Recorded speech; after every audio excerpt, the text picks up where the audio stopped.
Muy buenas tardes a todos. Les damos una cordial bienvenida a este nuevo ciclo de teleconferencias en temas de infancia. En el día de hoy me corresponde el tema de estabilización del niño en estado crítico, condición de éxito antes de su remisión. En los próximos minutos vamos a tratar unos temas básicos, pero de vital importancia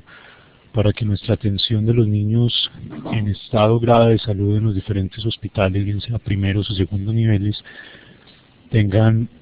un éxito adecuado a la hora de la remisión y antes de ella con unos buenos resultados para los pacientes. Yo doy la bienvenida a los hospitales de Turbo, Caracolí, a la Secretaría de Guainía, al Hospital General de Medellín, al Hospital de Quibdó, al Hospital Consejo de Medellín y a todos los demás participantes que están por acá. Quisiera empezar con esta frase del filósofo Karl Popper, probablemente uno de los epistemólogos más importantes de la ciencia moderna, que nos llama la atención sobre la necesidad de tener lo que se llama experiencia. Y la experiencia consiste esencialmente en no cometer muchas equivocaciones y superarlas, en pasar por todas esas equivocaciones. En otras palabras, el ensayo y el error hacen la experiencia. Y esa experiencia en la práctica clínica pues puede llegar a tener costos muy altos porque no podemos darnos el lujo de ensayar y errar demasiado porque estamos tratando con vidas humanas. Es ahí donde el ensayo y el error ajeno y la experiencia ajena cobran una gran importancia y nos tienen que enseñar a afrontar cada una de estas situaciones. Entrando en materia y mirando un poco acerca de la epidemiología de la mortalidad en el mundo, la Organización Mundial de la Salud, con una regularidad tal de unos cada 4 o 5 años, nos da unos datos epidemiológicos mundiales de qué se mueren nuestros niños en el globo terráqueo. Y sigue siendo, como ven acá, las infecciones como la sepsis o las meningitis neonatales, la neumonía y la diarrea, pues unas de las principales, seguidas por la malaria, por la tosferina, la meningitis en niños más grandes y los traumas. Esto hace que la mayoría de nuestros pacientes pues mueran en insuficiencia respiratoria o en choque dado por alguna de estas enfermedades. Conocer esto y tener en cuenta que esta epidemiología no está lejos de lo que vemos en nuestro medio, en nuestro país, en nuestro territorio departamental, nos hace entender por qué es importante tener todos estos elementos que vamos a ver el día de hoy para afrontar estos pacientes. Cuando uno mira la epidemiología de la parada cardiorrespiratoria que se observa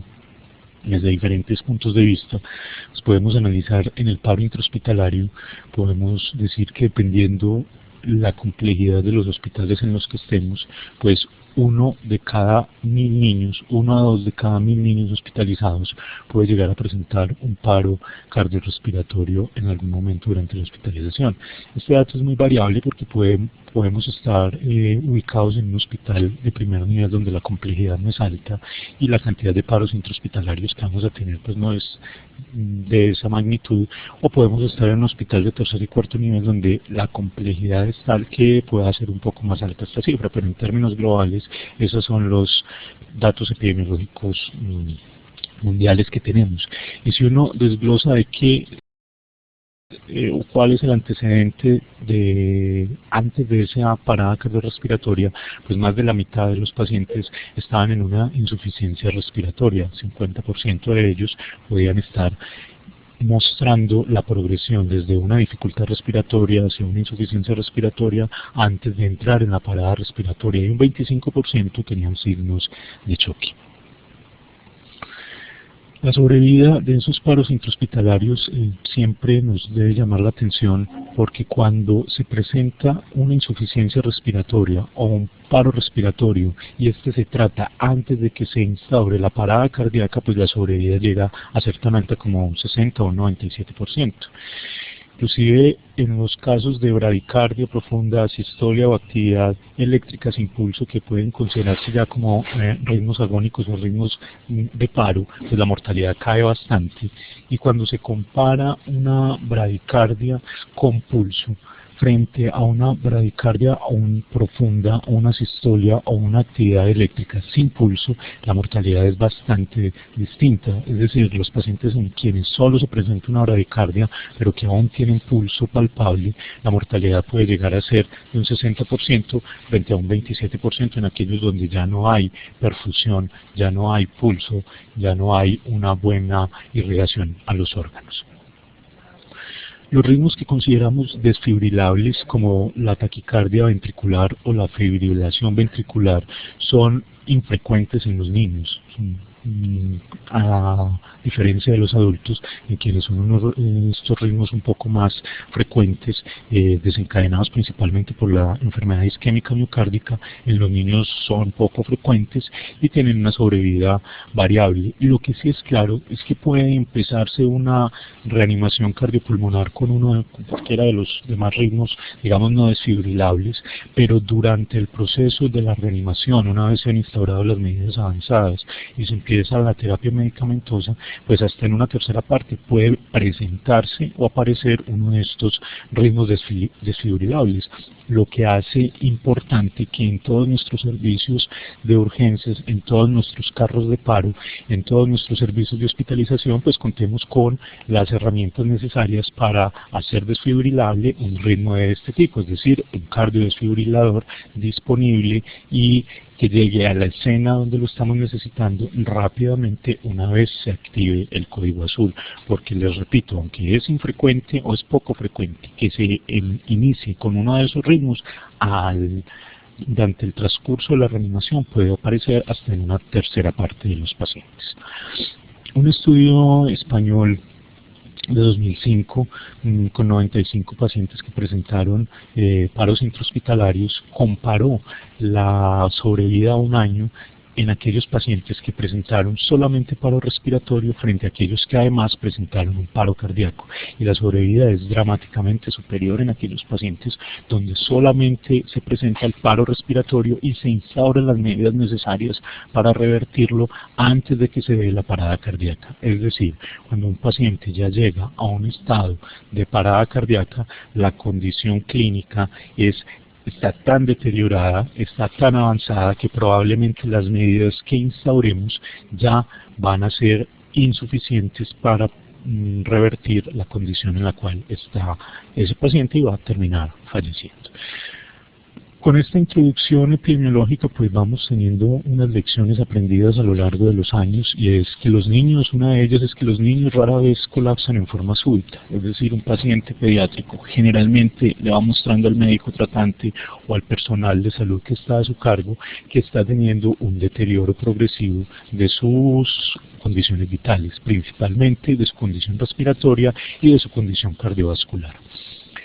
Y obviamente es mucho mejor y más efectivo tratar a estos pacientes antes de que se instaure el paro respiratorio, antes de que se instaure la parada cardíaca, porque obviamente con los datos que vimos la mortalidad va a ser mucho menor si podemos instaurar unas medidas juiciosas, eficaces y coordinadas antes de la parada cardiorrespiratoria. Entonces así nos trazamos un primer objetivo primario, y es aprender a identificar esos pacientes que tienen o están cursando con una dificultad respiratoria progresiva hacia una insuficiencia respiratoria o hacia el paro respiratorio, y aquellos pacientes que están en una disfunción cardiovascular tal que están progresando hacia un choque compensado o descompensado, o hacia una insuficiencia respiratoria secundaria de ese choque, o hacia una parada cardíaca o cardiorrespiratoria secundario a lo mismo. Lograr identificar precozmente a esos pacientes, lograr instaurar precozmente medidas eficaces, sin lugar a dudas va a cambiar el pronóstico final de los mismos. Las propuestas para lograr estos objetivos es conocer a fondo una herramienta clínica fácil de usar y con una efectividad, digamos, de adherencia demostrada, conocida como el triángulo de aproximación pediátrico, y hablar un poco de los equipos de respuesta rápida de instauración en los hospitales. En esta diapositiva les muestro en qué consiste o de qué trata el triángulo de aproximación pediátrica. Es una herramienta, como les digo, clínica, en la cual ustedes van a tener tres lados de aproximación o de evaluación de los pacientes. Van a mirar la apariencia, van a mirar el trabajo respiratorio y cómo está la circulación de la piel. Con esto van a poder hacer una aproximación fisiológica a las condiciones vitales de ese paciente, y en ese orden de ideas pues van a poder planear unas medidas específicas de tratamiento en ese paciente. Ese triángulo, si ustedes ven, es de un diseño más bien reciente. En el año 2000 se empezó a utilizar en Estados Unidos y se empezó a estandarizar en los diferentes programas de atención y de entrenamiento, entre ellos el APLS y el PALS, que son programas de entrenamiento en reanimación pediátrica. Busca, mediante unos datos visuales y auditivos de obtención rápida que no requiere equipos, es decir, con los ojos y con las manos es suficiente para poder aproximarnos a estos variables o a estos datos clínicos, que se realizan en unos pocos segundos. Hay estudios con personal de enfermería, con personal paramédico, donde se demuestra que en menos de 30 segundos un personal con un entrenamiento básico en esta herramienta, como el que ustedes van a tener el día de hoy, mediante la teleconferencia, pues son capaces de identificar rápidamente pacientes con una inestabilidad clínica, una potencial inestabilidad clínica que requiera medidas rápidas, medidas terapéuticas eficaces. Entonces, una vez usted puede estratificar ese paciente y ubicarlo en uno de los cuadros que vamos a ver ahora, o en una de las clasificaciones que se proponen, toma rápidamente decisiones, y eso le va a permitir coordinar y programar muy bien qué sigue con su paciente, qué va a hacer con él y en qué orden o con qué prioridad va a tomar esas decisiones. Se ha visto que es de gran utilidad en las salas de urgencias, donde se evalúan los pacientes graves que recién llega al hospital, y en las salas de hospitalización, donde teniendo un paciente hospitalizado que presenta un deterioro, pues rápidamente también se toman decisiones al respecto del tratamiento. Es muy importante que tengan en cuenta que esta herramienta clínica no reemplaza el juicio médico ni reemplaza el ejercicio diagnóstico que hemos aprendido durante años de estudio en las facultades de medicina y enfermería para acercarnos a un diagnóstico preciso de la enfermedad. Este triángulo les permite situar a su paciente en una condición fisiológica dada de una forma rápida antes de hacer un ejercicio clínico más profundo que los lleve al diagnóstico. Entonces uno podría decir que para acercarse clínicamente a un paciente pediátrico enfermo, pues puede utilizar esta apreciación pediátrica de emergencia con una primera aproximación a través del triángulo que les propongo. Posteriormente vendría una apreciación fisiológica primaria un poco más profunda, que a lo largo de nuestra práctica clínica y de la enseñanza académica hemos aprendido a entenderlo como el ABC primario, el ABCD, y que se puede llevar inclusive más allá en las letras, donde usted trata de identificar con la A de la vía aérea, con la B de una buena respiración, con la C de una circulación y con la D del déficit neurológico, trata de encontrar situaciones clínicas potencialmente mortales en los pacientes y que requieren una rápida intervención clínica. Posteriormente se vendrá un ABCD secundario, que es una apreciación anatómica secundaria más detallada, donde probablemente se puedan ampliar más las condiciones clínicas y los antecedentes de ese paciente, se pueda conversar más a profundidad con la familia y se pueda hacer un examen físico más detallado. Después de esto pues vendrá una aproximación terciaria, en la cual se tiene un abordaje ya basado en las ayudas paraclínicas, bien sea de laboratorio o imaginológicas. Entonces vamos a entrar un poco en materia en este triángulo de apreciación pediátrica. como les digo, con los tres lados que vemos ahí. Vamos a desglosar cada uno de ellos. Entonces el primer lado es la apariencia, es cómo se ve ese niño, es lo que algunos de ustedes le han escuchado hablar a los pediatras o a los médicos con más experiencia en niños, donde el niño no se ve bien, ese niño se ve tóxico o no nos gusta el aspecto de ese paciente. De eso trata la experiencia. Los autores ingleses, norteamericanos más bien, que plantearon este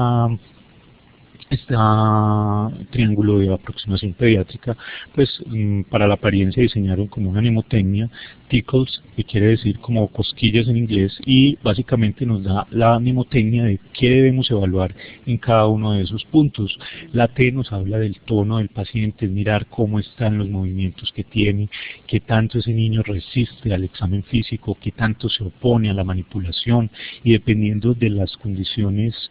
fisiológicas, madurativas de la edad, pues si ya es capaz de sentarse, se sienta, si ya es capaz de levantarse, se levanta, o si su condición clínica no se lo permite. Mucho de esto tiene que ver con la actitud del paciente desde el punto de vista muscular hacia el entorno, y ahí también entra a tener importancia la interacción, qué tan interesado, qué tan alerta está, qué tanto se preocupa cuando el examinador se acerca, pues finalmente es una persona extraña, que tanto trata de interaccionar con los juguetes que tengan a la mano o con los elementos del examen físico suyos o del consultorio o de la sala donde lo estén evaluando. Si el paciente está llorando, ¿qué tanto se consuela con la madre o con el cuidador?, que sería como algo esperable en un paciente que, aunque esté enfermo, pues ayudaría a entender qué tan consolable es. Cómo hace contacto o no hace contacto visual, y si sigue o no sigue con la mirada, y dependiendo también de las condiciones madurativas de ese paciente, si llora en forma adecuada, lo esperable para la edad del paciente, y si ya está en condición de hablar, si tiene un lenguaje coherente o no. Mucho de esto de la apariencia tiene que ver como les digo, con la interacción con el entorno, y tengan mucho cuidado en los servicios de urgencias cuando una enfermera o un auxiliar de enfermería les diga a ustedes como médicos: ese paciente tan juicioso, lo fui a canalizar, le cogí la vena y no dijo nada. Mucho cuidado con esos niños juiciosos en las salas de urgencias. Ningún niño con sus 5 sentidos bien conectados va a estar juicioso frente a una persona desconocida que llega con la cara tapada y con una aguja en la mano a canalizarlo. Entonces esos pacientes excesivamente tranquilos, o por el contrario, excesivamente irritables, siempre tienen que hacer pensar que la cosa no anda bien y debemos prestarles mayor atención. Eso respecto al lado de la apariencia.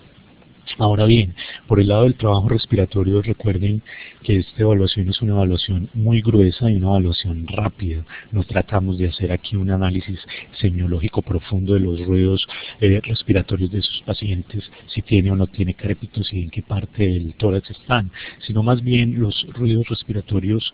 gruesos que podemos escuchar inclusive a distancia sin ningún aparato: el ronquido, el estridor, las sibilancias audibles a distancia. La disfonía pues nos hacen pensar en algún aumento de esa dinámica respiratoria normal. Si el paciente tiene que asumir una posición distinta a la usual para poder respirar bien, o sea que el paciente que se tiene que sentar o tiene que estirar su cuello como en una posición de olfateo típica de una epiglotitis o de una obstrucción de vía aérea alta para estar más cómodo o confortable durante la respiración. Si el paciente aumenta ese trabajo respiratorio durante cualquiera de sus fases, principalmente o inicialmente en la fase inspiratoria, teniendo las retracciones de cualquier tipo, el tiraje subcostal, o si tiene que hacer aleteo nasal. Muchas veces, y ya de una forma tardía, pues se presenta en pacientes más pequeños el cabeceo. Y el tercer lado del triángulo sería la evaluación general de la circulación de la piel, donde básicamente nos vamos a centrar en los datos visuales que nos ofrezca esa perfusión que vemos a través de la piel, es decir, si el paciente se ve excesivamente pálido en piel o mucosas, si tiene una perfusión irregular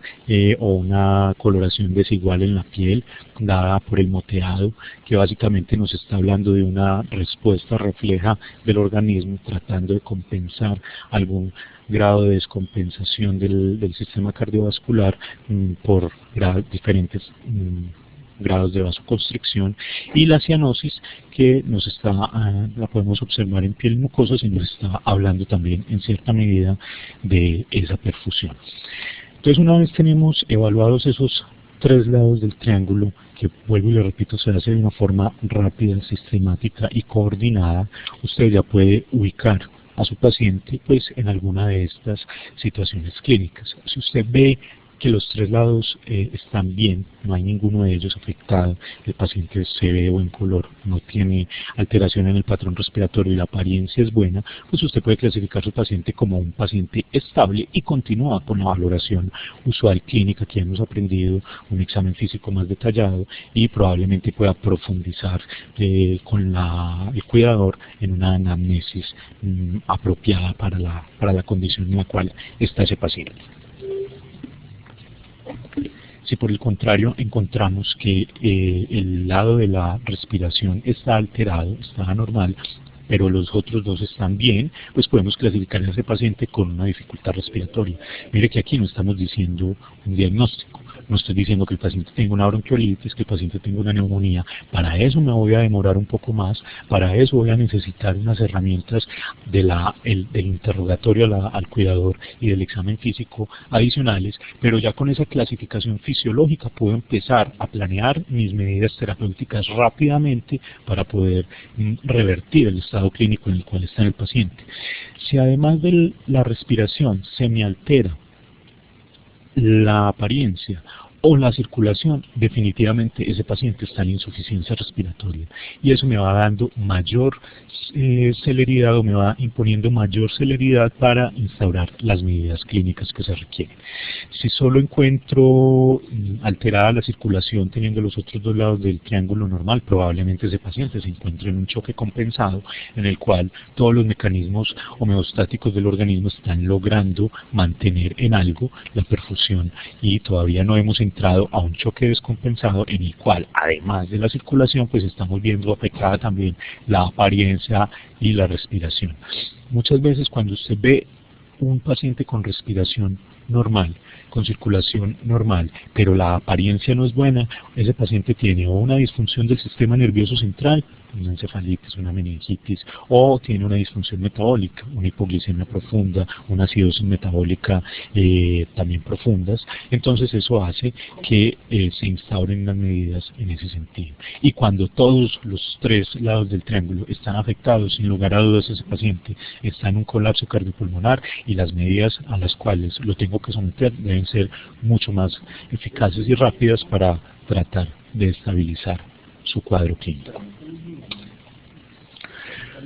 Por eso les digo que basado, y permítanme regreso a la diapositiva anterior, basada en esta clasificación inicial de un paciente estable, potencialmente inestable o inestable, usted ya puede empezar a planear unas decisiones clínicas y sobre todo decisiones terapéuticas que se deben hacer lo más rápido posible en ese paciente según la clasificación que usted hizo, y pueden ir desde el suministro de oxígeno, un soporte respiratorio, empezar a suministrar líquidos endovenosos, y para ello necesitamos un acceso intravenoso óptimo, administración de medicamentos de emergencia, o como pasaría en el último de los casos del colapso cardiovascular, pues el inicio de una reanimación cardiopulmonar.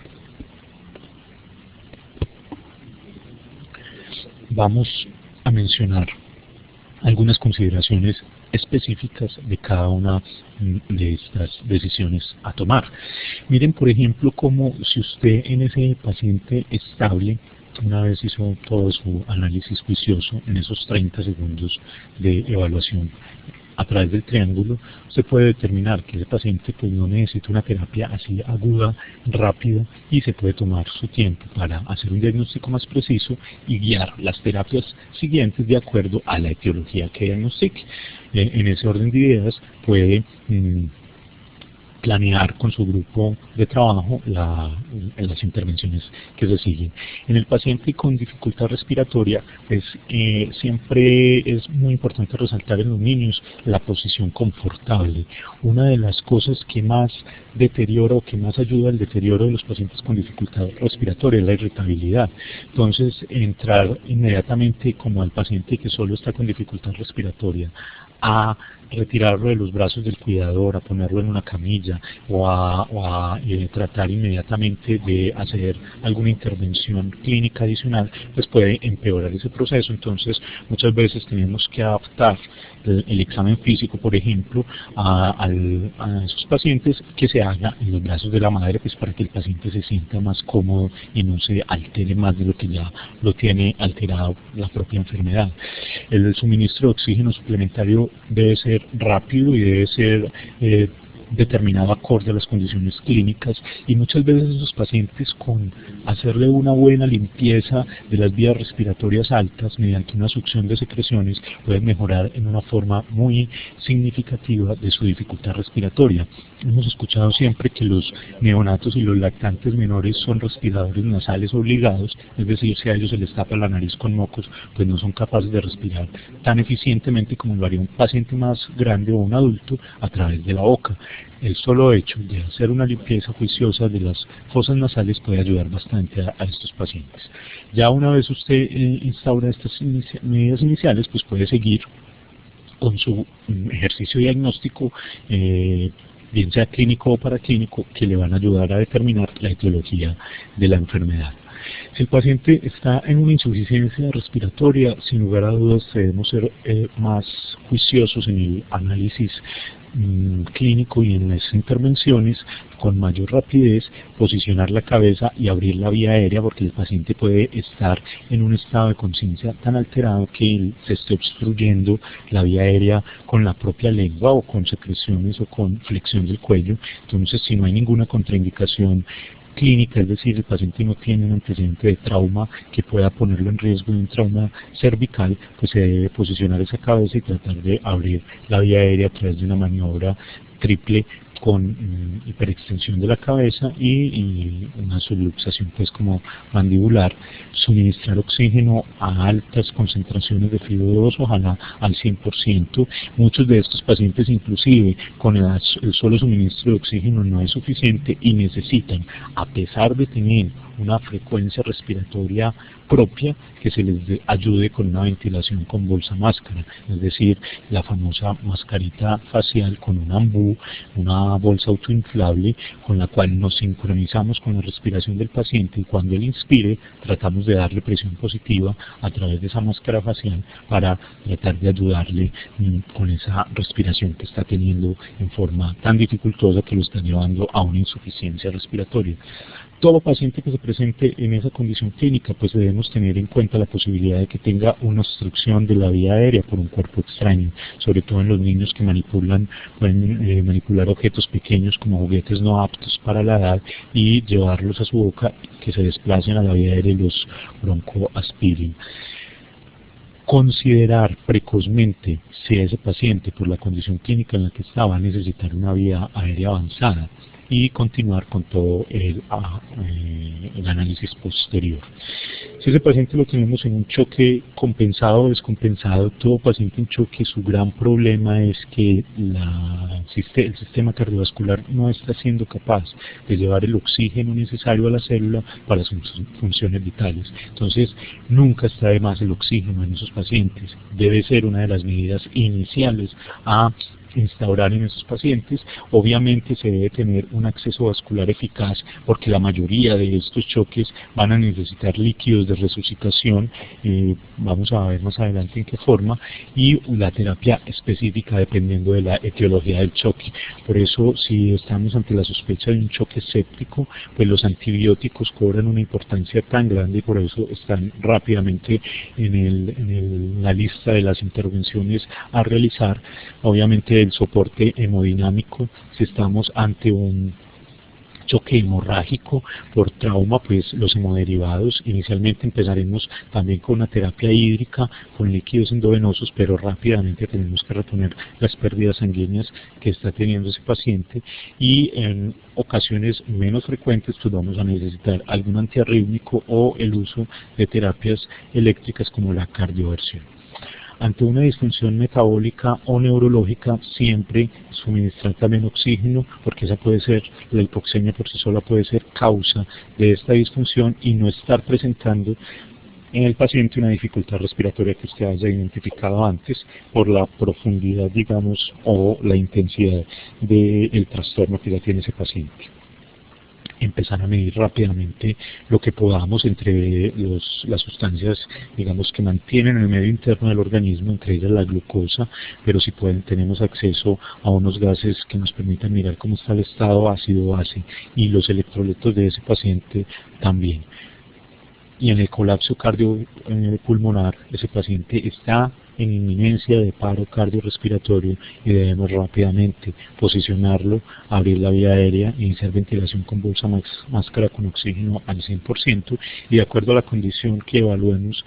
de ese paciente, si determinamos que está en una parada cardíaca, pues va a necesitar el inicio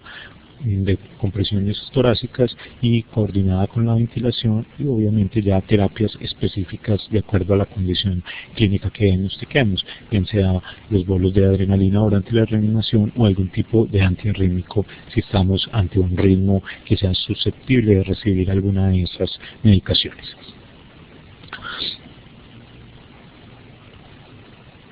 Entonces vamos a hablar de alguna de esas terapias. En general, con el oxígeno, la sugerencia es empezar con la FiO2 más alta que podamos tener en el servicio e ir bajando de acuerdo a las necesidades. Es más fácil que usted alcance a su paciente, alcance las necesidades que él tenga con suministros altos de oxígeno, y en la medida en que el paciente se estabilice, empiece a disminuir ese aporte, que hacerlo al revés, donde probablemente no va a alcanzar a revertir el deterioro clínico que tiene y va a tener que llegar a medidas extremas o no va a poder revertir la situación clínica que tiene el paciente. Sin lugar a dudas, ante los signos de insuficiencia respiratoria ya instaurada en el paciente, pues el inicio de un soporte respiratorio con presión positiva, como les digo, la ventilación con bolsa AMBU con máscara facial es la indicación más expedita para esa situación clínica en la que está, y obviamente rápidamente ese paciente se le debe definir si es candidato a una intubación orotraqueal o si la situación clínica no es apta para que usted como médico tratante en el lugar en el que está haga la intubación, pues la colocación de una máscara laríngea. Sin embargo, no hay una contraindicación para intubar a un paciente en el primer nivel. Hemos visto en los análisis de mortalidad de los pacientes por infección respiratoria aguda baja que mueren en el departamento que una de las situaciones de retraso más frecuentes es no instaurar una ventilación con presión positiva precoz en un paciente con francos signos de insuficiencia respiratoria. Son pacientes que pasan 6, 12, 24 horas con una dificultad respiratoria extrema, diciéndole al médico: doctor, no va a cansar, doctor, me voy a cansar, cada vez estoy más enfermo, cada vez estoy más enfermo, voy a parar. Pare, y recuerden que no es lo mismo instaurar medidas terapéuticas cuando el paciente está todavía en una insuficiencia respiratoria a aquel que ya entró en una parada respiratoria o una parada cardíaca. La mortalidad se duplica y se triplica en esas situaciones, entonces siempre será mejor definir una intervención con soporte respiratorio con presión positiva en forma precoz, realizar una intubación en forma precoz antes de que el paciente pare, para que usted pueda revertir la situación clínica. El solo hecho de sedar al paciente intervenir la vía aérea, asegurarla con un tubo endotraqueal y darle ventilación con presión positiva, disminuye muchísimo el consumo metabólico, el consumo de oxígeno por los músculos respiratorios y permite que la perfusión sistémica mejore y que el paciente pare en ese ciclo que es dramático que está teniendo de insuficiencia respiratoria, insuficiencia vascular, cardiovascular y parada cardiorrespiratoria. No nos cansaremos en insistir de retrasar la intubación y el inicio del soporte respiratorio del paciente con presión positiva. Mire que ni siquiera hablamos de un ventilador, hablamos de el AMBU, que es digamos la raíz inicial de cualquier ventilador mecánico. Con eso usted puede revertir en forma precoz una situación clínica deleteria y que todos sabemos que va a terminar en una parada cardiorrespiratoria y muy probablemente en la muerte de ese paciente. Entonces es muy importante tener algunas destrezas teóricas en el proceso de la intubación. Obviamente las destrezas prácticas necesitan algo de entrenamiento en simuladores y por eso se están haciendo ingentes esfuerzos para llevar unos cursos de reanimación avanzada y de estabilización del paciente crítico a diferentes lugares del departamento a través de la Secretaría Seccional de Salud y Protección Social de Antioquia y el Centro Nacer para poder adquirir estas destrezas que muchos de nosotros ya adquirimos durante la fase de entrenamiento durante la carrera de medicina, pero que por X o Y motivo hemos ido perdiendo o ya no hacemos con tanta frecuencia este tipo de intervenciones. Eso no excusa la razón o no es una razón para no hacer la intervención en el momento en que se debe. Siempre nos debemos entrenar y reentrenar. Conceptos teóricos, pues una cosa muy importante es elegir el tamaño del tubo de ese paciente, pues dependiendo de la edad, y ahí pueden ver y quedará para la revisión posterior en la grabación los diferentes tamaños de tubo. En los pacientes por encima de 2 años, pues una buena forma es con la edad en años dividido 4, más 4, y eso nos daría el número del tubo que vamos a usar, es decir, un paciente de 8 años dividido 4 nos da 2, más 4 nos daría 6, eso nos da el tamaño del tubo a utilizar. Usar la presión cricoidea a través de otra persona que está ayudando mientras se hace la laringoscopia, es decir, busca esa presión cricoidea mediante esa maniobra de Burp, que quiere decir presión hacia atrás, hacia arriba, esto es una sigla en inglés, y hacia la derecha, back up right pressure, donde se busca que esa vía aérea sea manipulada por un tercero para que usted pueda mirar lo que está pasando con la vía aérea y pueda acceder a la entrada glótica con mayor eficacia. Una de las condiciones, una vez se logra intubar el paciente, que más determina la evolución es qué tanto se inserta ese tubo. Y muchas veces un tubo sobreinsertado es muy deleterio, pues porque se va solo para un bronquio y termina ventilando solo un pulmón, con las consecuencias de hipoxemia, hipercapnia y probables daños pulmonares secundarios a esto. Entonces siempre es muy importante lograr ver hasta dónde se introdujo el tubo. Los tubos endotraqueales, la mayoría traen unas marcas que determinan hasta dónde deben quedar las cuerdas vocales, y si usted se toma el tiempo durante la laringoscopia para mirar esto, puede saber hasta dónde introduce el tubo, obviamente verificando o haciendo una verificación secundaria de la auscultación y de la expansión que sea simétrica en ese paciente. Algunas fórmulas en los mayores de 2 años hablan también de utilizar la fórmula de la edad en años dividido 2 más 12, es decir, un paciente de 8 años dividido 2, 4 más 12, 16, esa es la distancia a la que debe quedar en la comisura, perdón, en el arcada dental o en la encía del paciente la marca del tubo endotraqueal. Y en los lactantes pequeños, cercana a la edad neonatal, pues el peso más 6 puede ser también una indicación adecuada. Pero les repito, no hay como ver hasta dónde se introdujo ese tubo y tener las marcas bien determinadas. No se les olvide fijar el tubo. Durante el proceso de la intubación, mientras se preparan los elementos para la fijación, pues con su propio dedo contra el paladar determina la estabilidad de ese tubo, porque fácilmente se puede desplazar. Recuerde que usted aquí tiene una bolsa autoinflable o un aire RIS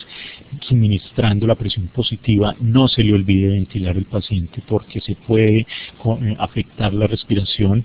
Hacer una buena fijación de acuerdo a lo que enfermería mejor conozca, hay muchas técnicas al respecto, y vuelvo y le repito, ventilar al paciente. No es justo dejar a un paciente intubado que él mismo mueva con su respiración estas válvulas que no va a ser capaz de abrirlas si usted no le da la presión positiva. Es decir, aunque el paciente mantenga su respiración espontánea, usted debe coordinar las compresiones de la bolsa autoinflable a la respiración del paciente para darle realmente la presión positiva que está requiriendo.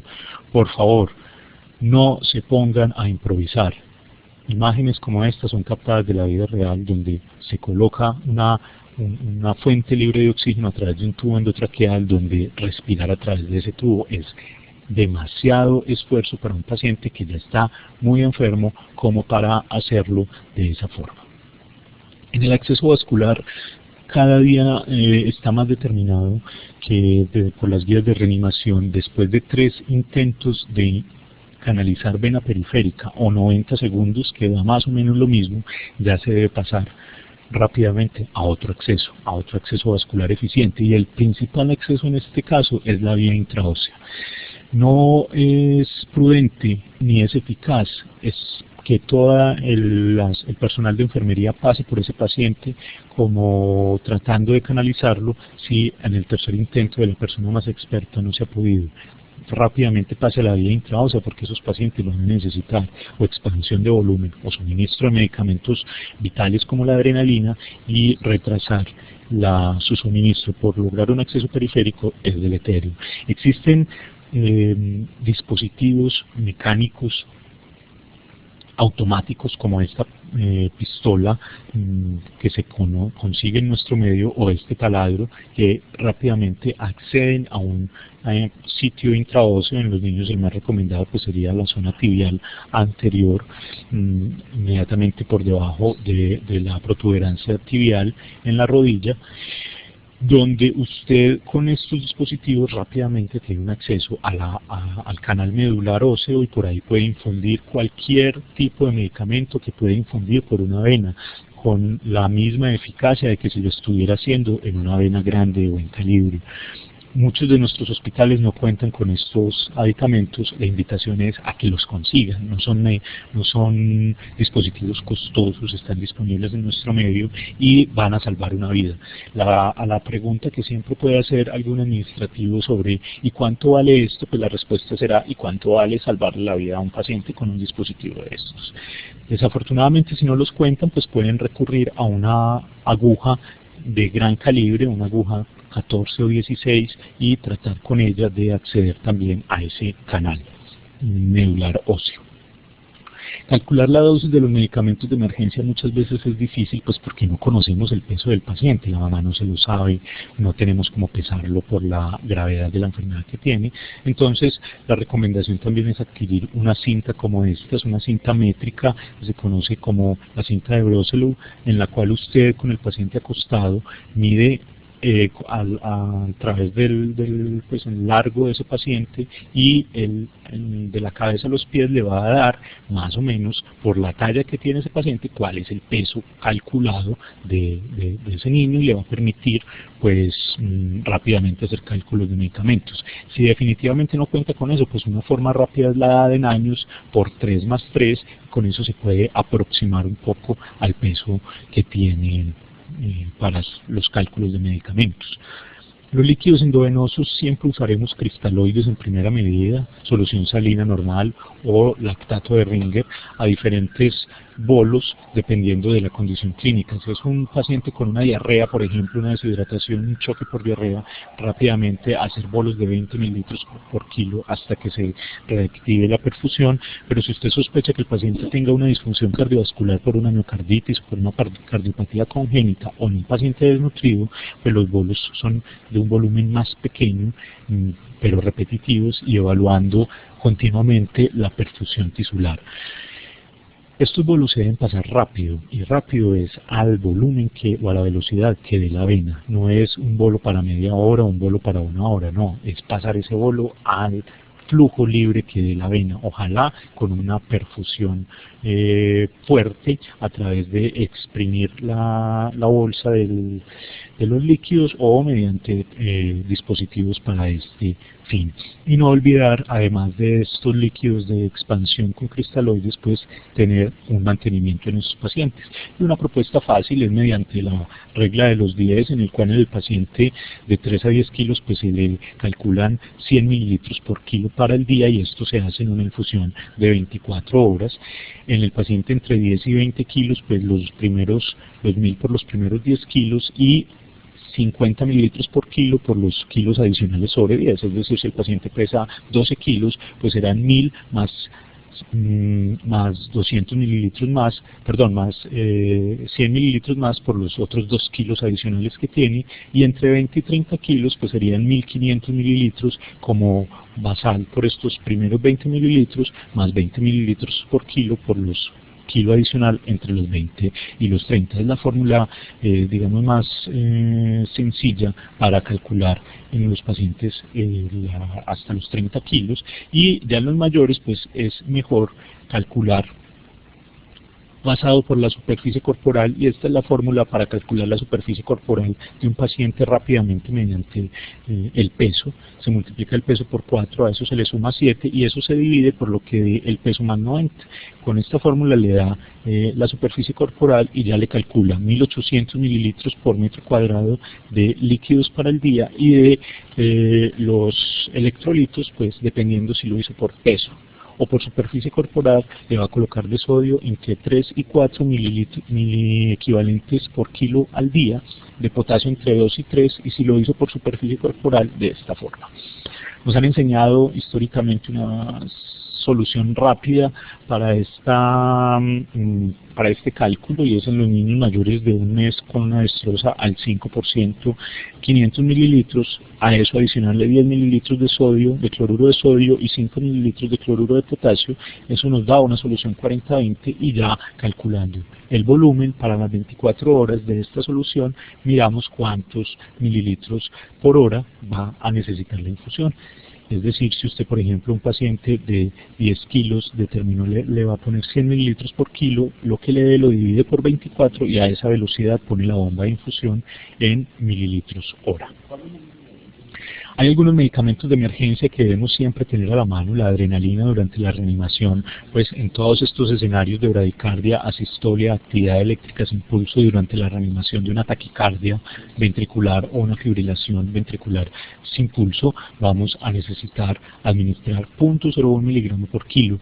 La adrenalina que vamos a necesitar pasar, pues debe ser 1 en 10.000. Las ampollas vienen 1 en 1000, entonces una forma rápida y que siempre deberíamos usar es llevar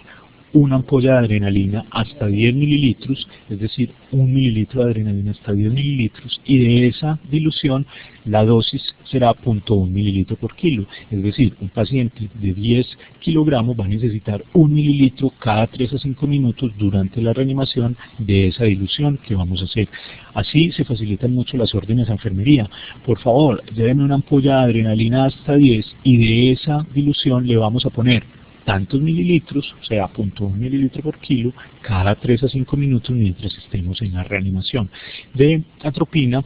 la dosis es 2 veces la que hablamos de adrenalina, se prepara igual, una ampolla se diluye hasta 10 mililitros y la dosis sería de 0.2 mililitros por kilo. Esta indicación de atropina está dada sobre todo en los lactantes pequeños que tienen un tono vagal más alto, o en pacientes con intoxicaciones que requieran reversión con atropina, por ejemplo aquellos pacientes que están intoxicados con organofosforados o carbamatos, en los cuales el uso de atropina puede ayudar o está indicado para revertir la intoxicación. En los pacientes donde usted determina que hay una bradicardia profunda, usar la atropina le ayuda en la reversión de esa bradicardia y está indicada en los procesos de reanimación de esos pacientes. Finalmente, muchos de esos pacientes van a necesitar algún tipo de soporte hemodinámico una vez salen de la reanimación, o usted diagnosticó que está en un choque de algún tipo, bien sea compensado o descompensado. Entonces ahí la dopamina sigue siendo la primera elección, principalmente pues porque se puede iniciar por vía periférica y permite pasar el medicamento sin tener un acceso venoso central. Muchas veces calcular esa dilución y esa dosis es difícil no tenemos pues como la experticia, o no manejamos frecuentemente estos medicamentos. Pues una forma que les propongo es mediante estas mnemotecnias. Para dopamina y dobutamina se puede llevar 6 miligramos multiplicado por el peso hasta 100 mililitros, y eso siempre pasando, esa dilución, pasando 1 mililitro hora, va a estar suministrando 1 microgramo kilo minuto. Es decir, usted quiere a ese paciente darle 5 microgramos kilo minuto de dopamina, pues pone la bomba de infusión de esta dilución a 5 mililitros hora y le va a dar la dosis que quiere. ¿Quiere 10? Pues lo pone a 10 mililitros hora y le estaría dando los 10 microgramos kilo minuto. Esta otra dilución, que acá es un poco más concentrada, le daría menos volumen para una dosis significativa del medicamento, pero como estamos usando por vena periférica, pues si se extravasa puede tener mayores efectos adversos. Entonces la recomendación en sus primeros o segundos niveles, cuando no tengan un acceso central, sería esta dilución. Lo mismo para la butamina,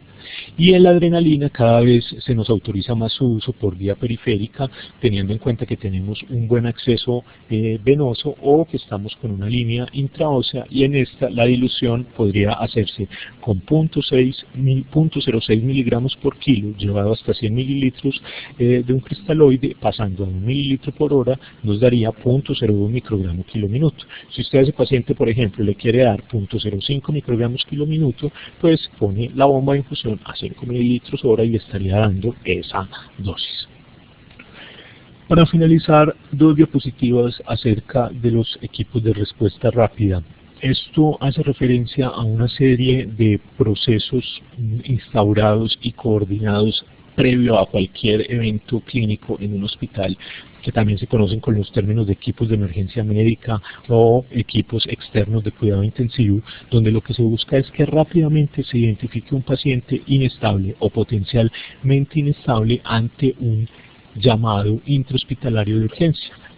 En los pacientes que están hospitalizados presentan un deterioro clínico no esperado y que puede llevar rápidamente a la parada intrahospitalaria, parada cardiorrespiratoria intrahospitalaria y a la mortalidad intrahospitalaria. A pesar de que hay muchas publicaciones al respecto, apenas están empezando a instaurar, digamos, como estudios serios que demuestren su utilidad. Pero lo que sí es claro es que tienen una secuencia de identificación que básicamente está dado por el personal de enfermería, que es quien más en contacto está con los pacientes y más frecuentemente se da cuenta del deterioro, la notificación adecuada y la intervención rápida del personal médico. Esos pacientes siempre serán aquellos que estén en un estado inicial de deterioro, no los que ya entraron a un deterioro tal que requieren la intervención del equipo de código, lo que llamamos en nuestro medio el código azul. Miren cómo el equipo de código, el criterio de llamado es que no se le palpa pulso, o no se le encuentra presión arterial, o no tiene esfuerzo respiratorio, o el paciente no responde. Básicamente es un paciente que está en una parada cardiorrespiratoria, lo más probable, y ese equipo, mientras que el equipo de respuesta rápida va a acudir a esa zona del hospital que lo están llamando frente a un deterioro de los signos vitales, bien sea taquicardia, hipotensión, dificultad respiratoria o alteración de la conciencia. Cuando el equipo de código azul llega, la mayoría de las veces se encuentra un paro cardíaco, un paro respiratorio o una obstrucción de vía aérea, y la mortalidad de eso es demasiado alta. Por eso es que los equipos de respuesta rápida se enfocan en un paciente con estas disfunciones vitales, pues lo más probable es que tenga una sepsis, una insuficiencia respiratoria, una arritmia, una insuficiencia cardíaca, y la instauración rápida de estas medidas va a llevar a que la mortalidad sea mucho menor y que se impacte realmente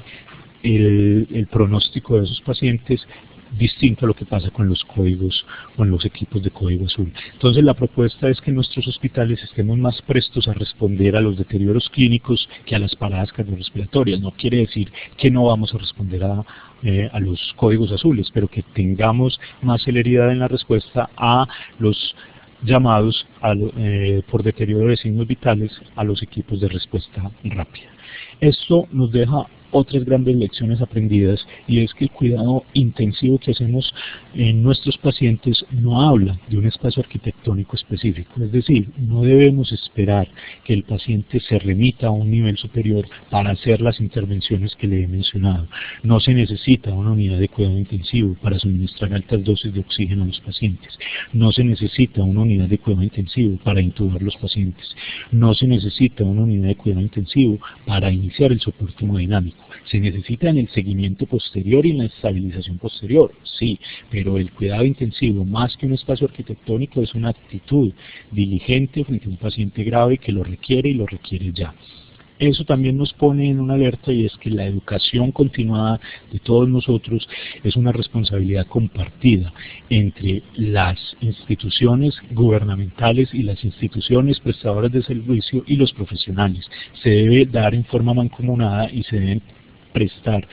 todas las herramientas para que esa educación continuada y ese reentrenamiento sean posibles y reales y redunden en una atención adecuada de nuestros pacientes.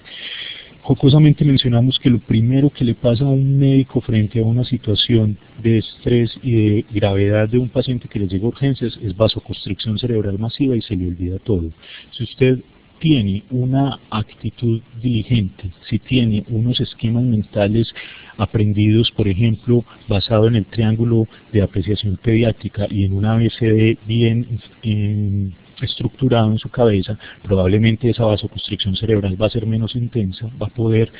tranquilizarse y actuar frente a lo que le está pasando a su paciente, y sus actitudes van a ser más diligentes y van a ser más efectivas para estabilizar ese paciente que llega a un servicio de salud en busca de los recursos para revertir su enfermedad.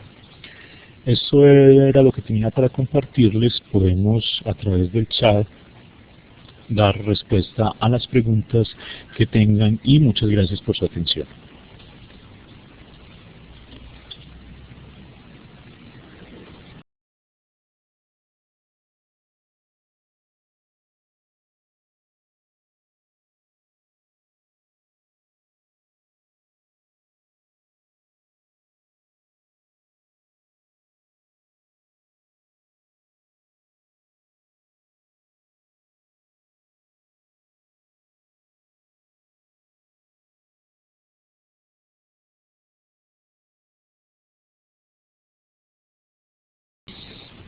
Por acá nos pregunta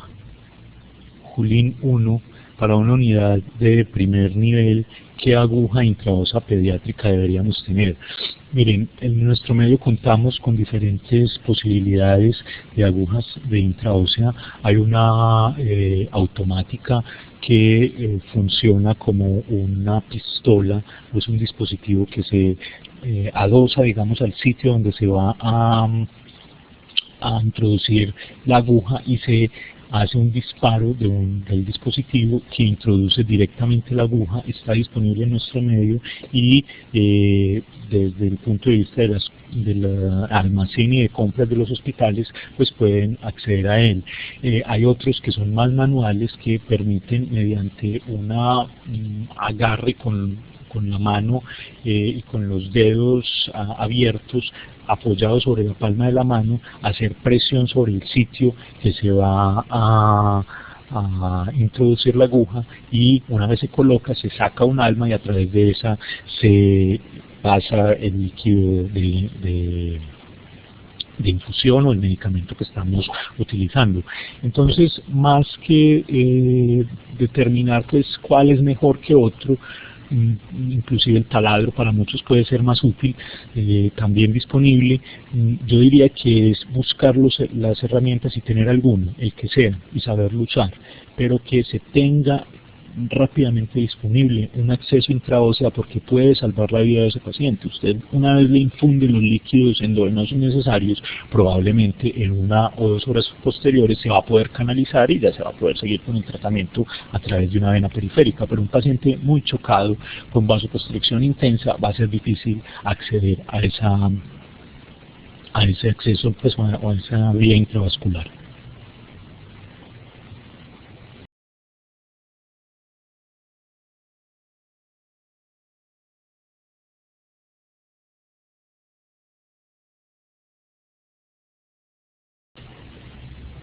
Si tienen alguna otra pregunta específica, recuerden que la conferencia queda grabada para que ustedes o sus compañeros de trabajo que no pudieron estar presentes en este horario, pues revisen la sesión y obviamente el material queda a su disposición y a través del centro Nacer será distribuido y accesible desde una página web más adelante.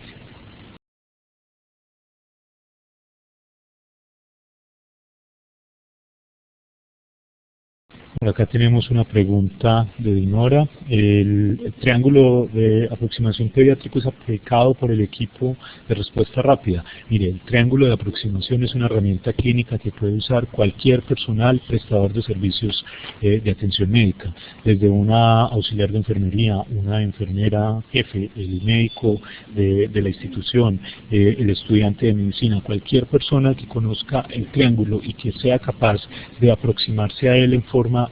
sistemática es capaz de sacar la información requerida. Lo ideal es que cada hospital tuviera esa posibilidad de tener equipos de respuesta rápida, pero se entiende que hospitales donde la cantidad de personal es pequeña, durante una atención de turno, digamos, en la noche donde hay 2 auxiliares de enfermería, una enfermera y un médico, por ejemplo, pues es el equipo de respuesta rápida de ese hospital, mientras que hospitales más grandes pueden tener a su disposición un equipo encargado solamente de responder las, digamos, inquietudes que se tengan durante el turno en esos pacientes que se inestabilizan. César Ruiz nos pregunta a qué frecuencia se logra una buena ventilación del paciente utilizando bolsa máscara. Y ahí el primer análisis que habría que hacer es: ¿el paciente tiene frecuencia respiratoria propia o está en parada respiratoria? Si el paciente tiene una frecuencia respiratoria propia, pero la insuficiencia respiratoria es tal que amerita ventilación o que usted consideró que amerita ventilación con bolsa máscara, pues lo que debe hacer es sincronizarse con la frecuencia respiratoria del paciente de tal forma que cuando él inspire usted haga una expresión, una compresión de esa bolsa llamada ambú, por la cual le va a dar presión positiva al paciente. Si el paciente está en una parada respiratoria, pues lo que se busca es ir más o menos a la frecuencia respiratoria normal para la edad, y si está en una reanimación que está coordinada con las compresiones, pues tratar de dar entre 15 y 20 respiraciones por minuto de una forma coordinada, si no se ha asegurado la vía aérea, es decir, si no se ha puesto un tubo endotraqueal o cada uno por su lado, si ya se ha puesto el tubo endotraqueal en la vía aérea.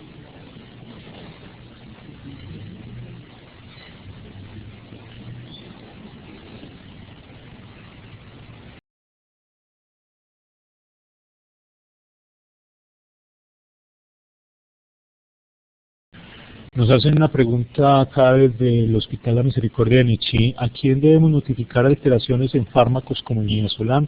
ya que es de control y hemos tenido la experiencia de querer intubar y no poder,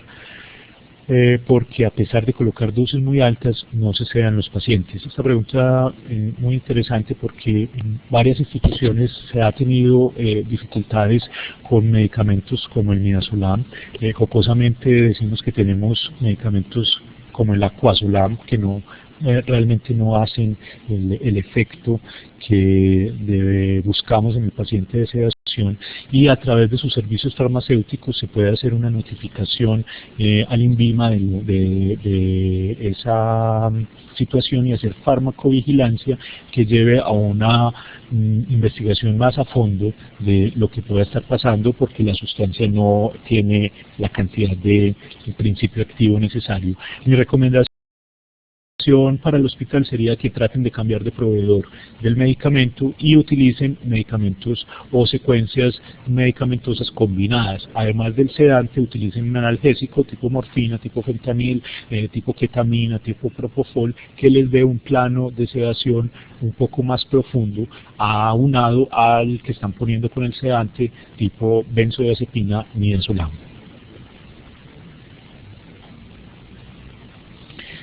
Mencionan del Hospital de la Misericordia de Nechy que es el único medicamento con el que cuentan en esa institución de primer nivel.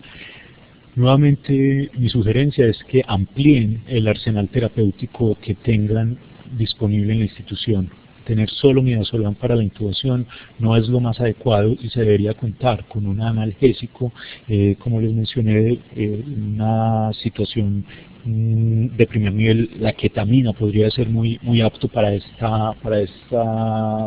fin, y si es del caso, contar también con bloqueadores neuromusculares tipo succinilcolina o rocuronio o becuronio para la situación cuando lo requieran.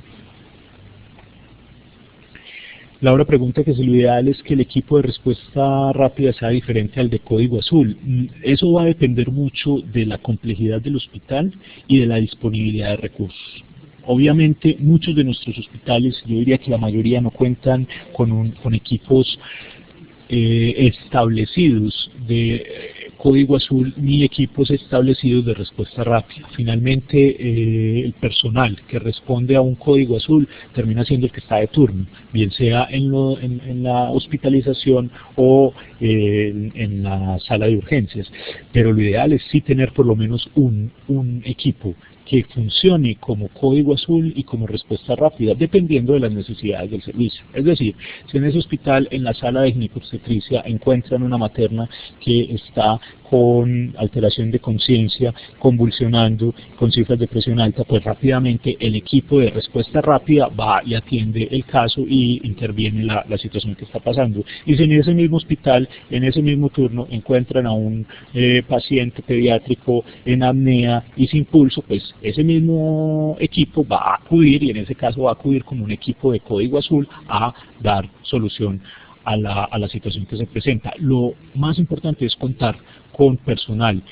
capacitado en este tipo de situaciones y disponible para intervenir rápidamente lo que vaya pasando.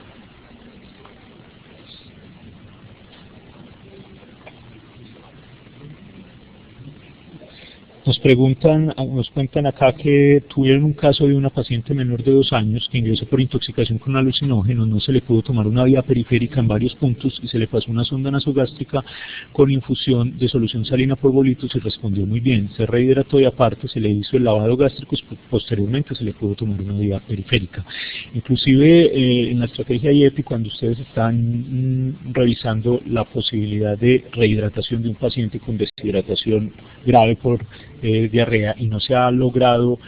acceder a un acceso venoso adecuado, pues se podría pasar una sonda y por ahí tratar de hacer una hidratación. Lo que pasa es que en este caso que usted menciona, la paciente no estaba en un choque franco y la perfusión que tenía de su intestino probablemente daba para que el líquido que se infundiera por ahí pues fuera captado por la sangre y pasara pues a rehidratar a una paciente que probablemente su problema no era profundo. Pero un paciente en un choque o en una parada cardiorrespiratoria, la perfusión que se tiene del intestino no es óptima y no se va a lograr absorber el líquido necesario para eso. Entonces ahí, sin lugar a dudas, se debe pasar rápidamente a una vía intraósea.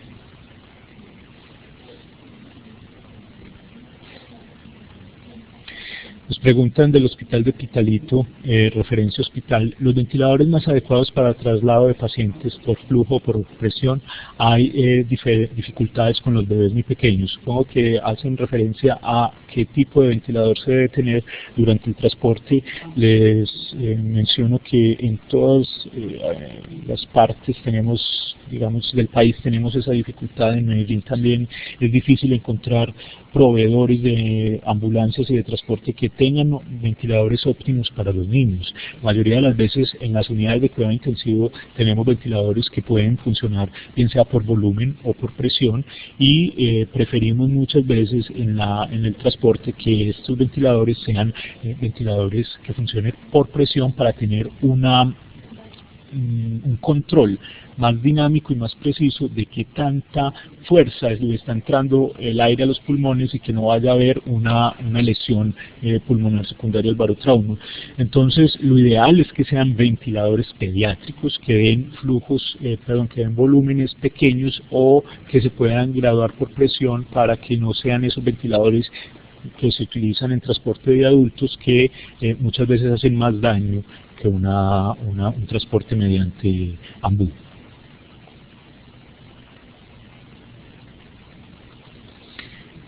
Pregunta Sara Velosa: ¿usar el dedo meñique como aproximación al diámetro del tubo endotraqueal es conveniente? No lo recomendamos porque puede ser muy subjetivo y la intubación en estos pacientes es una medida que, aunque puede llegar a ser urgente, no es emergente. Eso quiere decir que usted se puede tomar el tiempo en recordar la fórmula para determinar el diámetro interno del tubo que va a usar, edad dividido 4 más 4, y con eso llegar a una aproximación más exacta del tamaño del tubo.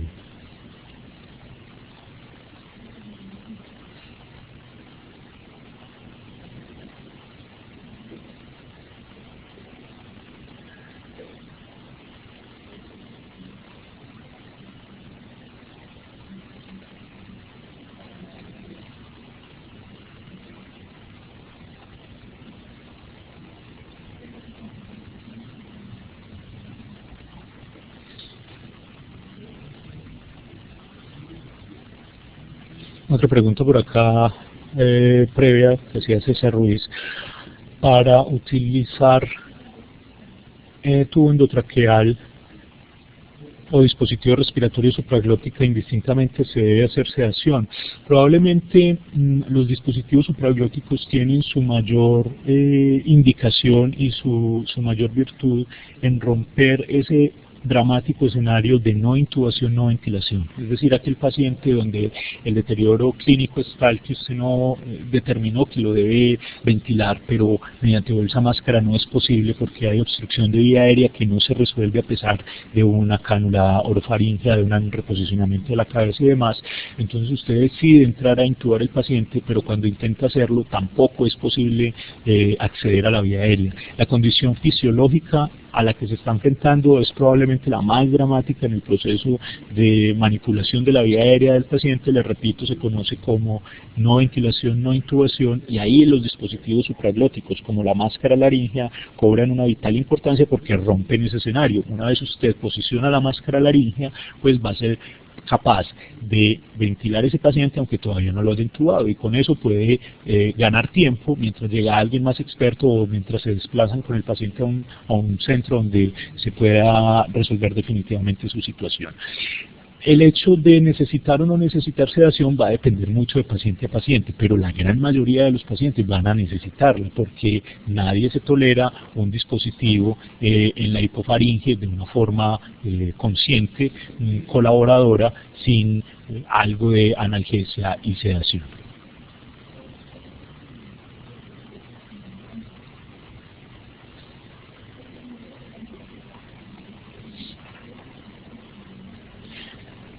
Lidia Cristina Ramírez nos hace una puntualización en este chat y nos dice que es muy importante que en la atención de los pacientes con difícil acceso venoso el personal de enfermería no se encarnice en la canalización si no se cuenta con la experiencia necesaria, no insistir y así no generar más inestabilidad y facilitar el acceso en otro nivel de atención. Ahí es muy importante el comentario, y les repito rápidamente, pasar a otro dispositivo, en este caso el acceso intraóseo, teniendo en los hospitales los elementos para ello. Un mensaje muy grande que les debe quedar acá, tanto al personal asistencial como al personal administrativo, es que además de tener el conocimiento, la experticia y las ganas de trabajar con los pacientes, se debe tener las herramientas, y para eso se necesita comprar los insumos con los cuales se pueda intubar bien los pacientes, se pueda acceder a colocar un tubo endotraqueal, se pueda tener un acceso intraóseo, y terminamos siendo los médicos, los generadores del gasto, los que determinamos qué necesitamos para funcionar bien en nuestro servicio, y los administrativos los que finalmente nos hacen la comprita y nos ayudan con ese tipo de dispositivos en los servicios de urgencias. Pregunta Julín: doctor, si se sospecha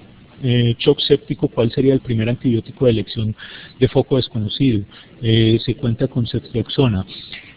Mire, en general, tener una recomendación precisa de un antibiótico frente a un choque séptico donde usted no tiene un origen, pues no es fácil, y usted tendría que estar pensando de acuerdo a la disponibilidad de sus antibióticos en un antibiótico que cubra gram positivos, en un antibiótico que cubra gram negativos frecuentes. Si usted cuenta con una cefalosporina de tercera generación, podría ser de utilidad, pero si cuenta con otros antibióticos como la ampicilina sulbactam, como la piperacilina tazobactam, como el cefepime, pues también podría usarlos. Si ya tiene un foco un poquito más preciso, de pronto crea algo de piel, crea algo gastrointestinal, pues se puede ir cercando más esa decisión de antibiótico terapia, y lo ideal sería poder siempre tomar cultivos necesarios dependiendo del foco sospechado, para poder en algún momento tener un germen y poder cercar o estrechar el espectro antimicrobiano. Es muy difícil muchas veces tener acceso a eso en los primeros niveles, entonces no debe retrasar la toma de los cultivos el inicio del antibiótico, pues porque, como les mencioné, por las guías internacionales de la campaña Sobreviviendo a la Sepsis, los antibióticos en este tipo de situaciones clínicas deben estar iniciados antes de la primera hora de la estabilización o recepción en los servicios de salud. Preguntan la posición del paciente neonatal para traslado, intubado. Si me pueden aclarar un poco mejor, elevado a 45 grados o menor. En general, siempre sus pacientes deben estar pues con algo de inclinación positiva, es decir, con la cabeza un poco más alta de los pies, porque siempre puede haber algo de broncoaspiración. Si usted ya los tiene intubados, las microaspiraciones son los determinantes de las neumonías asociadas a la ventilación. Entonces, la posición más cómoda posible y con algo de elevación de la cabeza. Obviamente en incubadora de transporte, como nos lo hace, nos lo resalta Dinora, para que esos pacientes, sobre todo neonatales, y yo no me centré mucho en esa discusión neonatal porque estábamos pues más centrados en la discusión pediátrica, pero esos pacientes son mucho más lábiles a los cambios de temperatura y hacen más fácil hipotermia que un paciente más grandecito.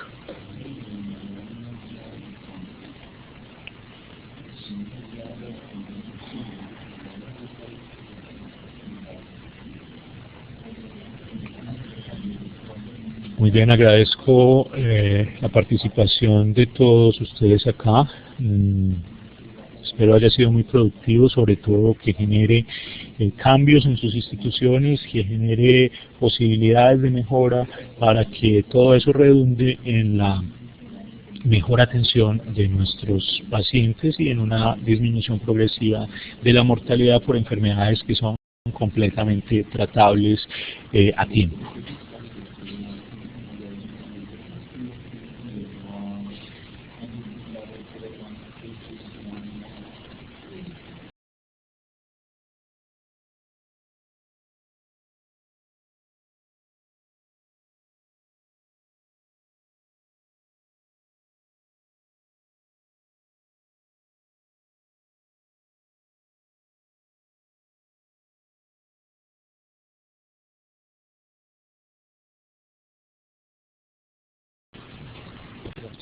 Buenas tardes, en este momento en el área del chat hemos colocado el enlace